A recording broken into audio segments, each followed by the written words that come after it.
핵잠수함 만들면 핵무기 만드는 거 아니냐?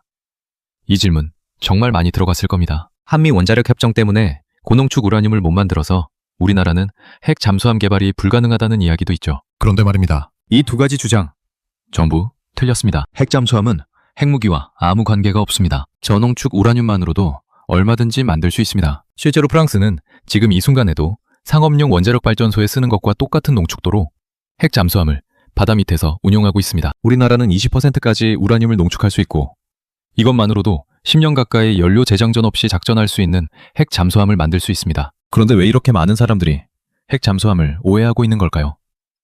진짜 이유는 따로 있습니다. 지금부터 핵 잠수함을 둘러싼 오해를 하나하나 깨뜨리고 우리가 가진 진짜 기술력과 가능성을 보여드리겠습니다. 당신이 대한민국 국민이라면 반드시 들어야 합니다. 끝까지 집중해 주십시오. 시작하기 전에 구독과 좋아요 그리고 알림 설정 한 번씩만 부탁드리겠습니다. 여러분의 작은 관심이 더 좋은 콘텐츠를 만드는 큰 힘이 됩니다. 자, 그럼 지금부터 시작하겠습니다. 핵 잠수함 개발 이야기만 나오면 댓글창이 난리가 납니다. 핵무기 만드는 거 아니냐?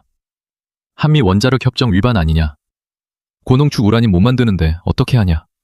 이런 질문들이 쏟아지죠. 그런데 이 질문들 전부 같은 오해에서 출발합니다. 핵 잠수함 하면 무조건 핵무기를 떠올리는 겁니다. 핵이라는 글자만 보고 겁부터 먹는 거예요. 하지만 진실은 정반대입니다. 핵 잠수함과 핵무기는 완전히 다른 물건입니다. 핵 잠수함에서 핵은 추진 방식을 뜻할 뿐이죠. 디젤로 움직이면 디젤 잠수함, 원자력으로 움직이면 핵 잠수함입니다. 그게 전부예요. 핵무기 탑재 여부는 나중 문제입니다. 실제로 전 세계 핵 잠수함 대부분은 핵무기를 싣지 않습니다. 공격형 핵 잠수함이라고 부르는데 특수부대 투입하고 적 잠수함 추적하고 해상 길목 통제하는 게 주 임무죠. 그런데 왜 사람들은 핵 잠수함 하면 핵무기부터 떠올리는 걸까요? 한미 원자력 협정도 마찬가지입니다. 고농축 우라늄을 못 만들어서 핵 잠수함 개발이 불가능하다는 주장, 이것도 오해입니다. 저농축 우라늄만으로도 핵 잠수함은 얼마든지 만들 수 있습니다. 프랑스가 이미 증명했죠. 그런데 여기서 끝이 아닙니다. 먼저 한미 원자력 협정부터 정확히 짚고 넘어가겠습니다. 2017년에 개정된 이 협정에서 핵심은 딱 두 가지입니다. 첫째, 우리나라는 20%까지 우라늄 235를 농축할 수 있습니다. 둘째, 미국에서 제공한 원자력 기술은 평화적 목적으로만 사용해야 합니다. 여기서 주목할 부분이 있습니다. 20% 농축 우라늄은 국제적으로 저농축 우라늄으로 분류됩니다. 고농축 우라늄은 90% 이상을 말하는 거예요. 그리고 평화적 목적이라는 조건은 미국 기술을 쓸 때만 적용됩니다. 무슨 말이냐면 영국, 프랑스, 러시아처럼 미국과 다른 방식으로 원자력 기술을 개발한 나라와 협력한다면 이 협정의 영향을 받지 않는다는 겁니다. 실제 사례가 있습니다. 한국이 지금 사우디아라비아와 공동 개발하고 있는 소형 원자로 SMART를 보세요. 이 원자로는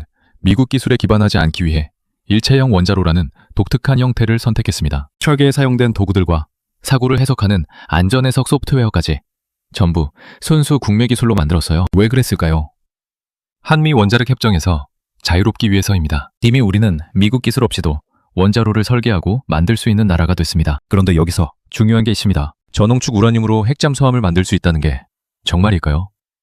네, 사실입니다. 프랑스의 루비급 핵 잠수함이 대표적인 증거입니다. 이 잠수함은 저농축 우라늄을 사용합니다. 프랑스의 차세대 핵 잠수함인 바라쿠다급은 더 놀랍습니다. 상업용 원자력 발전소에 쓰는 핵연료와 동일한 농축도를 가진 것으로 알려져 있어요. 상업용 원자력 발전소 연료 농축도가 얼마인지 아십니까? 3에서 5%입니다. 이 정도 농축도로도 핵 잠수함을 만들고 운용할 수 있다는 겁니다. 물론 저농축 우라늄을 쓰면 단점이 있습니다. 고농축 우라늄보다 핵연료 재장전 주기가 짧아집니다. 하지만 그렇다 해도 재장전 주기는 수년 단위예요. 모든 잠수함은 어차피 주기적으로 유지보수를 해야 합니다. 그 유지보수 기간에 맞춰서 핵연료를 재장전하면 성능에 큰 문제가 없습니다. 게다가 우리나라는 한미 원자력 협정에서 20%까지 농축이 허용됩니다. 20%면 프랑스 바라쿠다급보다 훨씬 높은 농축도예요. 이 농축도로 원자로를 최적 설계하면 적어도 10년 가까이 핵연료 재장전 없이 운용할 수 있습니다. 10년입니다. 10년이면 충분하지 않습니까? 그런데 여기서 끝이 아닙니다. 왜 10년이나 가능한 걸까요? 비밀은 핵 잠수함의 운용 방식에 있습니다. 상업용 원자로를 생각해보세요. 대부분의 시간을 전출력으로 운전합니다. 발전소니까 계속 전기를 만들어야 하죠. 그래서 저농축 우라늄으로 2년에서 3년 정도 쓰는 게 최대입니다. 하지만 핵 잠수함은 완전히 다릅니다. 대부분의 시간을 20% 출력 이하로 저출력 운전합니다. 왜 그럴까요? 핵 잠수함이 전출력 운전을 할 때는 딱 두 가지 경우뿐입니다. 작전 해역으로 전속력으로 이동해야 하거나 적에게 탐지돼서 급하게 그 해역을 빠져나가야 할 때입니다. 왜냐하면 전출력으로 달리면 소음이 커지기 때문이에요. 잠수함의 본질이 뭡니까? 조용히 숨어서 작전하는 겁니다. 소음이 나면 적한테 들킵니다. 그래서 대부분은 저출력으로 조용히 움직입니다. 저출력으로 움직이면 핵연료를 쓸 수 있는 시간이 상업용 원자로보다 훨씬 길어집니다. 같은 양의 연료로 훨씬 오래 버틸 수 있다는 거죠. 이게 바로 전홍축 우라늄만으로도 10년 가까이 운용할 수 있는 비밀입니다. 눈치채셨습니까? 핵 잠수함은 고농축 우라늄이 필수가 아닙니다. 운용 방식만 최적화하면 저농축 우라늄으로도 충분합니다. 여기서 더 중요한 게 있습니다. 그럼 우리나라 기술력은 어느 수준일까요? 이미 충분합니다. 우리는 소형 모듈 원자로 기술을 보유하고 있습니다. 아까 말씀드린 SMART라는 소형 원자로. 이거 순수 국산 기술로 설계했습니다. 사우디아라비아와 공동 개발까지 진행 중이에요. 일체형 원자로라는 독특한 구조를 선택했고 설계에 쓰인 도구들과 사고를 해석하는 안전해석 소프트웨어까지 전부 국내에서 만들었습니다. 미국 기술에 의존하지 않기 위해서였죠. 이게 뭘 의미합니까? 우리는 이미 미국 없이도 원자로를 설계하고 만들 수 있다는 겁니다. 디젤 잠수함 기술은 어떻습니까? 이미 세계 최고 수준입니다. 독일에서 기술 이전을 받아서 건조하고 있고 지금은 우리가 독자 설계까지 하고 있어요. 잠수함 발사 탄도미사일인 현무도 개발했습니다. 3차 시험 발사까지 마쳤어요. 원자로 기술 있습니다. 잠수함 기술 있습니다. 미사일 기술도 있습니다. 핵 잠수함 만드는데 필요한 기술. 우리는 이미 대부분 가지고 있습니다. 부족한 게 뭡니까? 예산과 정치적 의지뿐입니다. 기술은 이미 준비됐어요. 그런데 많은 사람들이 여전히 의문을 품습니다. 그래도 핵 잠수함 만들면 핵무기 만드는 거 아니냐?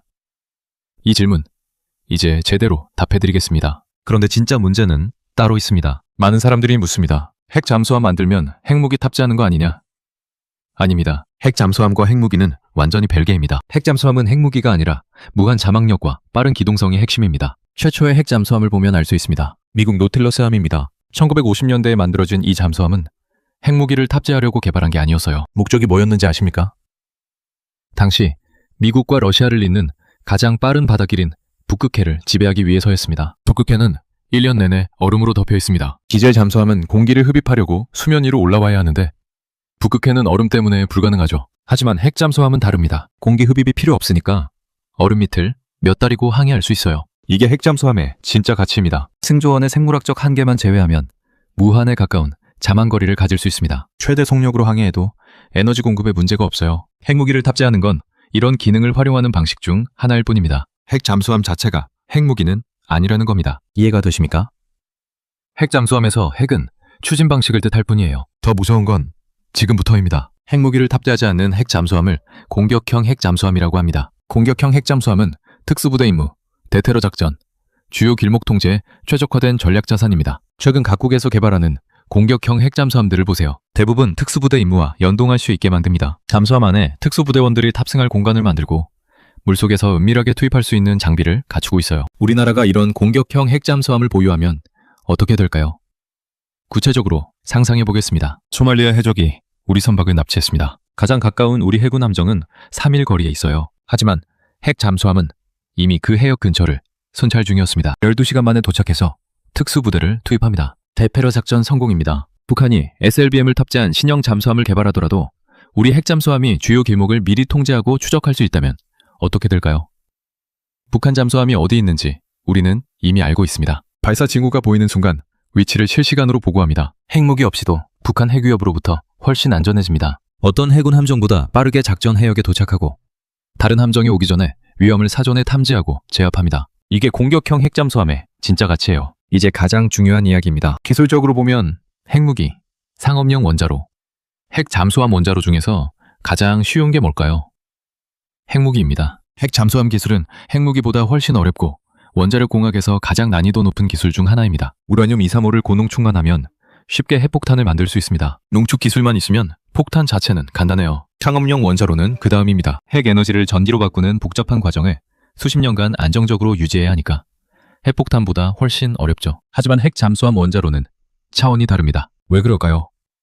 공간 제약이 극심합니다. 잠수함 안은 좁아요. 그 좁은 공간에 원자로를 집어넣어야 합니다. 그런데도 승조원 방사선 피폭을 최소화해야 합니다. 급격한 출력 변화를 감당해야 합니다. 갑자기 전속력으로 달려야 하면 출력을 확 올려야 하고 조용히 숨어야 하면 출력을 확 낮춰야 해요. 교전 시 충격에도 견뎌야 합니다. 포구라가 터지고 어뢰가 폭발해도 원자로는 정상 작동해야 합니다. 변화무쌍한 해상 환경도 문제예요. 깊은 바다 수압, 온도 변화, 염분 농도 전부 견뎌야 합니다. 디젤 잠수함보다 회전 기계가 많아서 저소음화 기술도 필수입니다. 조용해야 들키지 않으니까요. 북한이 핵무기 개발했다고 핵 잠수함도 쉽게 만들 거라 보는 건 성급한 판단입니다. 기술 난이도가 완전히 다릅니다. 그럼 도대체 왜 이렇게 어려운 걸 개발해야 할까요? 핵 잠수함 기술은 단순히 군사 자산에 그치지 않습니다. 전 세계 원자력 산업계에서 지금 소형 원자력 발전소 기술 개발이 한창입니다. 왜 그럴까요? 재생에너지의 간헐성을 보완하고 저탄소 에너지 사회로 가기 위해서예요. 태양광은 밤에 안 됩니다. 풍력은 바람 안 불면 멈춥니다. 이 간헐성을 보완하려면 빠르게 출력을 조절할 수 있는 전력원이 필요합니다. 그게 바로 소형 원자력 발전소죠. 그런데 이 기술을 개발하는 나라들을 보세요. 미국, 영국, 프랑스, 러시아, 중국 전부 이미 핵 잠수함을 만들어 본 경험이 있는 나라들입니다. 우연일까요? 아닙니다. 핵 잠수함만큼 원자로를 소형으로 만들기 위해 기술적으로 진보된 영역이 없기 때문입니다. 재생에너지의 간헐성을 보완하려면 급격한 출력 변동에 대응해야 하는데 이것도 핵 잠수함 원자로에서 반드시 개발하는 기술이에요. 핵 잠수함은 전속력으로 달릴 때랑 조용히 숨을 때 출력 차이가 엄청나니까요. 국가 안보와 에너지 안보를 동시에 책임질 수 있는 원자력 기술. 그게 바로 핵 잠수함 개발입니다. 이 기술이 국가 산업 기술 전반으로 퍼져나간다면 엄청난 파급 효과를 가져올 겁니다. 소형 원자로, 재생에너지 연계, 전력망 안정화 전부 연결됩니다. 이게 끝이 아닙니다. 구체적으로 상상해 보겠습니다. 2030년 우리나라 핵 잠수함 한 척이 동중국해 어딘가를 조용히 항해합니다. 디젤 잠수함은 몇 초에 한 번씩 수면 위로 올라와 공기를 흡입해야 하지만 핵 잠수함은 아닙니다. 몇 주고 몇 달이고 물속에 잠긴 채로 작전합니다. 소말리아 해적이 우리 선박을 납치했다는 소식이 들립니다. 가장 가까운 우리 해군 함정은 3일 거리에 있습니다. 하지만 핵 잠수함은 이미 그 해역 근처를 순찰 중이었습니다. 12시간 만에 도착해서 특수부대를 투입합니다. 해적들은 어디서 나타났는지도 모릅니다. 인질 구출 성공입니다. 북한 잠수함이 동해 깊은 곳에서 핵미사일 발사 준비를 합니다. 하지만 우리 핵 잠수함이 이미 한 달 전부터 그 잠수함을 추적하고 있었습니다. 북한 잠수함이 움직이는 순간순간을 전부 기록하고 있어요. 발사 징후가 보이는 순간 위치를 실시간으로 보고합니다. 우리는 이미 알고 있습니다. 선제 대응 가능합니다. 이게 핵 잠수함의 진짜 가치입니다.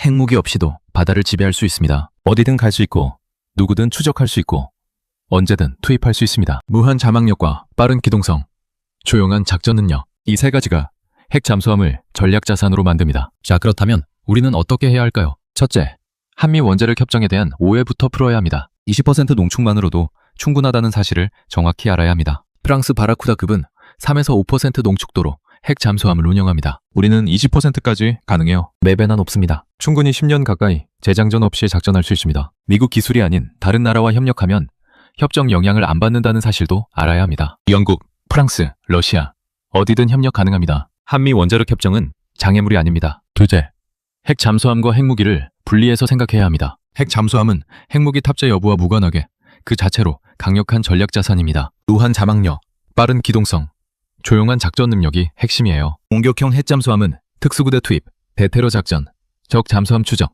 해상 길목 통제에 최적화된 무기입니다. 북한 잠수함을 추적하고 우리 선박을 보호하고 먼 바다까지 우리 영향력을 투사할 수 있습니다. 핵무기 없이도 충분히 강력합니다. 셋째, 우리 기술력에 대한 자신감을 가져야 합니다. 소형 원자로 SMALT를 순수 국산으로 만들었습니다. 디젤 잠수함을 세계 최고 수준으로 건조하고 있습니다. 잠수함 발사 탄도미사일 현무도 개발했습니다. 기술은 이미 준비됐어요. 필요한 건 예산과 정치적 의지뿐입니다. 한미 원자력 협정이 개정되고 예산만 충분하다면 10년 내 전력화가 충분히 가능합니다. 우리는 할 수 있습니다. 마지막으로 정리하겠습니다. 핵 잠수함은 핵무기가 아닙니다. 무한 자망과 빠른 기동력으로 바다를 지배하는 전략 자산입니다. 저농축 우라늄만으로도 10년 가까이 작전할 수 있고 우리는 이미 그 기술을 대부분 보유하고 있습니다. 프랑스는 상업용 원자로 수준 농축도로 핵 잠수함을 운영합니다. 3에서 5%예요. 우리는 20%까지 가능합니다. 4배나 높습니다. 충분히 할 수 있습니다. 공격형 핵 잠수함은 특수부대 임무, 대테러 작전, 주요 해역 통제에 최적화된 무기입니다. 북한 잠수함을 추적하고 우리 선박을 보호하고 에너지 안보까지 책임질 기술입니다. 소형 원자로 기술로 이어져서 재생에너지 간헐성을 보완하고 전력망을 안정화합니다. 국가 안보와 에너지 안보를 동시에 지킵니다. 한미 원자력 협정은 장애물이 아닙니다. 20% 농축 우라늄으로 충분하고 미국 외 국가와 협력하면 됩니다. 우리는 이미 SMART를 순수 국산 기술로 만들었습니다. 디젤 잠수함을 세계 최고급으로 건조하고 있습니다. 현무 미사일도 개발했습니다. 기술은 준비됐습니다. 이제 필요한 건 예산과 정치적 의지뿐입니다. 당신은 어떻게 생각하십니까? 우리나라가 핵 잠수함을 보유해야 할까요? 선택은 지금입니다. 여러분은 어떻게 생각하시나요? 댓글로 여러분의 의견을 자유롭게 남겨주세요. 구독과 좋아요는 더 나은 콘텐츠를 만드는 데 큰 도움이 됩니다. 알림 설정까지 해두시면 새로운 영상을 가장 먼저 만나보실 수 있습니다. 다음 영상에서 또 만나겠습니다.